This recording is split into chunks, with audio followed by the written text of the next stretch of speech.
Former Broncos quarterback Brian Griese could live anywhere, but he chose to settle down and raise his family in Denver. In this exclusive edition of Vista Cares, we learn why this home that bears his mother's name is where his heart is, and why he will never leave us.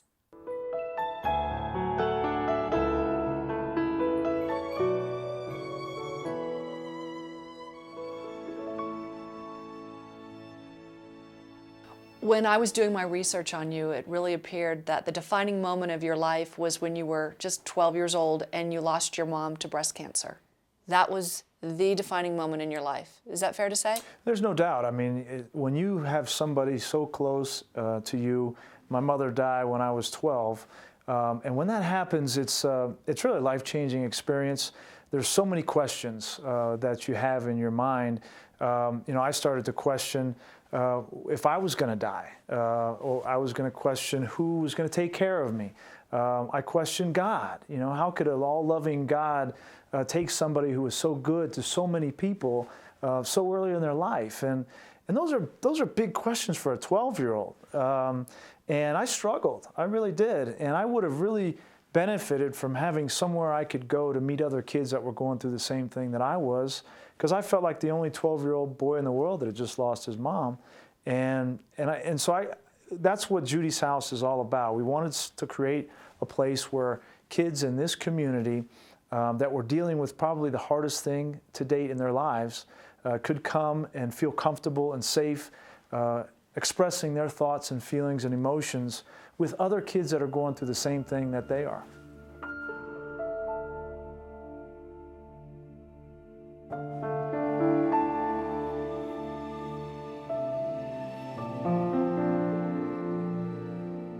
Wyatt lost his big sister Michaela 3 years ago. And you came here right after she died? Mm-hmm. Well, what did they tell you? And they told us that would be okay, and they made us, we did activities to make us feel better and stuff. Activities? Mm-hmm. What kind of activities? I'm drawing, tell us, what movie we felt after. Uh-huh, you got to draw things. Do you know this? Do you know your way around this house? Mm-hmm. Can you show me? Sure. Let's go. Come on. Okay, what do we have in here? The same room. Whoa, whoa, whoa. Look at all those little toys. Wow. How do you pick?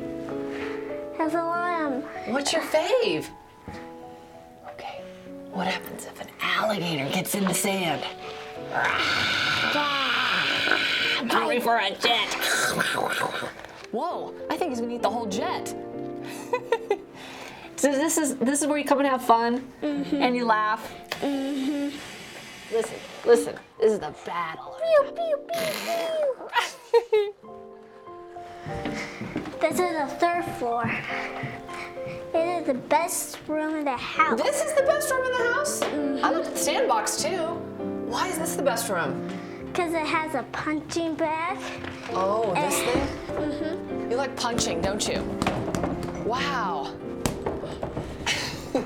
I don't want to mess with you, Wyatt.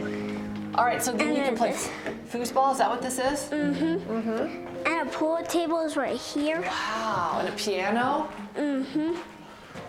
And lots of stuff to do crafts with? Mm-hmm. Just a really great place to express yourself, isn't it? Mm-hmm.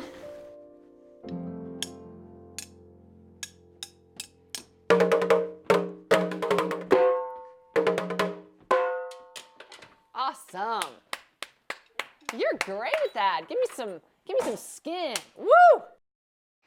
This is where we do some of our activities. Some of them we do downstairs, but we do most of them up here. What do you do here? All the fun activities you do. And you get to talk to friends.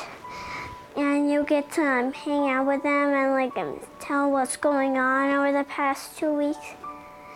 I mean, it's really fun. And you make some friends here? Mm-hmm. Mm-hmm. Does it help your mommy too? Mm-hmm. How do you think it helps her? I think it helps her feel more better about Michaela and how she died. How better she felt. Mm-hmm. Wyatt Steffa's mom, Sandy, didn't know what to do when her 10-year-old died from cancer. Tell me how you came to Judi's house. After our daughter died, we had many people come to us and tell us about Judi's house, our pediatrician, my aunt, and some other close friends. And I'm not sure how they heard about it, but they immediately let us know, and they're one of the first people I called when everything had settled down, because I wanted Wyatt to get the help that he needed as soon as possible, because I didn't know what to do for him. But you're suffering yourself. You have your own grief. So how do you help your child when you are, like you said, just reaching out and hoping to grab onto something? Yeah, and that's one thing Judi's house has taught us, is how to help our child. They've really guided him and given him tools that he needs to get through this as best he can. And we've been just kind of there on the sidelines with him watching, and it's helped all of us very much. So where are we going? To the art room. Okay. You're gonna draw me a picture? Mm-hmm. So they ask you to draw what your feeling is? Mm-hmm. Okay. Are you gonna draw what your feeling is? Mm-hmm. Is it sometimes easier to draw your feeling than to talk about it? Mm-hmm. Oh, okay. How are you feeling right now? I'm sad. You feel sad? Mm-hmm.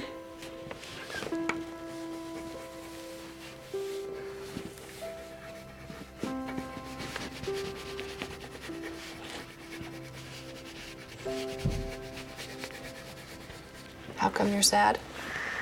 'Cause I miss Michaela a lot. What do you miss most? I'm about how she made me feel better when I got scared a lot. And what would she tell you if she were here right now?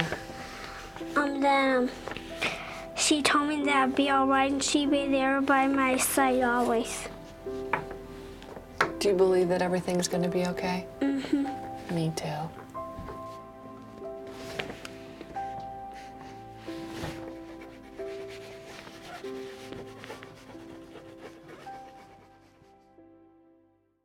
What would your mom say if she were here? She'd be proud. She would be proud, and I think that she would say to the families that come here that she's proud of them, to show the courage to come here.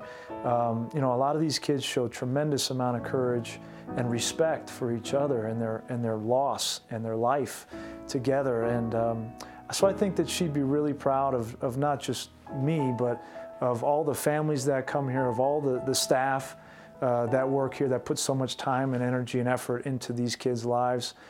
She would really be happy. You could have taken all of your pain and suffering and just did what you did best, you said, stuffed it all inside, but you turned it into a place of hope and light and faith, and that is awesome, Brian Griese.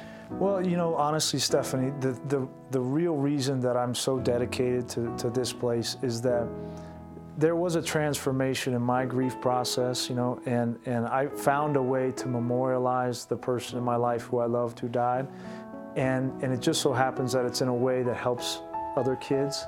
But I see that potential in each one of these kids that comes here to Judi's house to make good out of something so bad in their life, and to take ownership of this one life that they have, and to make a difference in a positive way in memory of the person who died.